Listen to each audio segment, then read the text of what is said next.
Welcome back, everyone. The political witch hunt against President Trump continues in the state of New York, of course.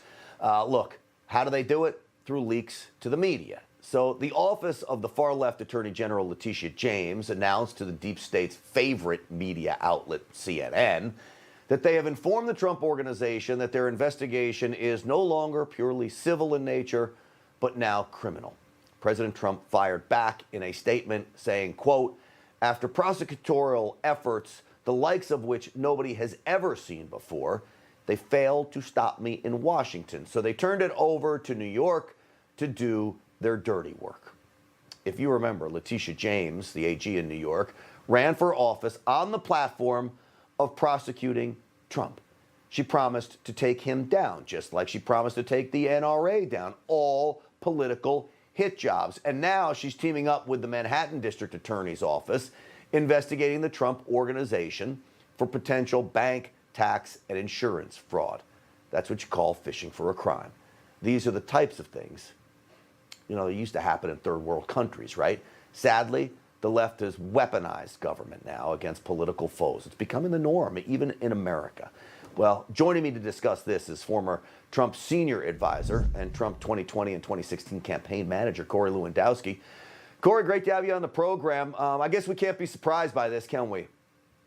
Well, we can't be surprised because, unfortunately, the Democrats have told us exactly what their playbook is. They told us what it was when they were running for office, particularly in the state of Georgia, what their job was going to be, which was to make the District of Columbia a state, to rescind our gun rights. We knew that Letitia James, when she ran for the office of Attorney General of New York, said she was going to run and go after Donald Trump, and now that's come to fruition. So unfortunately, they are telegraphing exactly what they're going to do, and then they're following through on it. This should scare every American who either has visited New York or has been to New York or lives in New York, that the government can come after you to see if you've ever committed a crime and then work with the district attorney to go and potentially prosecute you.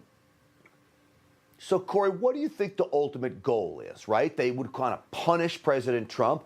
I tend to think they want to prohibit him from running again and damage him as much as possible. What do you think their goal is? I think you're spot on. I think their goal here is to vilify the former president, to make sure that he never runs for office again, to make his life so difficult that he chooses to stay out of public service going forward. Look, we saw some headlines just this week that said maybe an indictment's going to come. He's going to have to be extradited from the state of Florida back to New York. It's just outrageous. Look, what would truly happen if there ever was something that came out, and I don't think there is, they would call the attorneys and say, hey, can you come in for a conversation? I don't think we're ever there. And look, we want to talk about financial crimes. Let's just look at the form that Joe Biden filed this week. He said in 2017 he made $11.5 million, and in 2018 he made $4.5 million.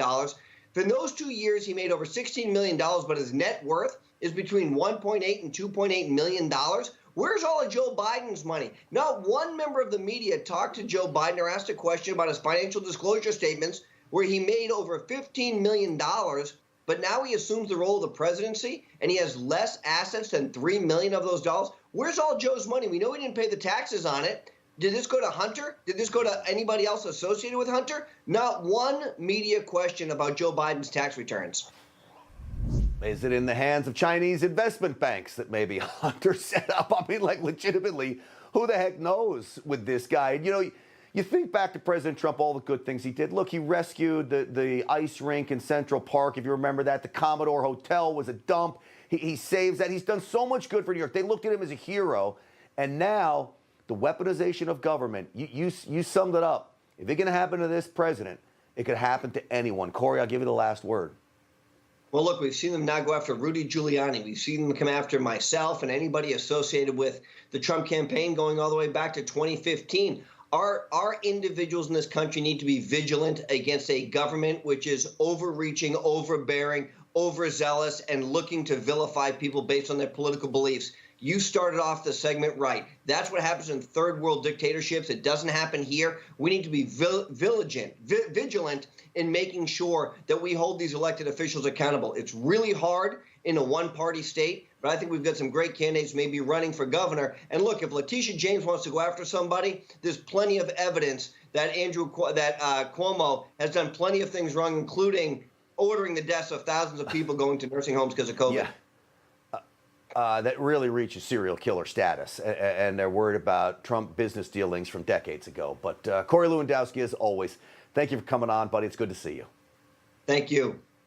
You just watched Newsmax TV, America's fastest growing cable news channel, now in more than 70 million homes. You can get Newsmax TV on your cable system or check your cable guide. And if your system doesn't carry Newsmax, call them, tell them you want Newsmax TV, because we're real news for real people.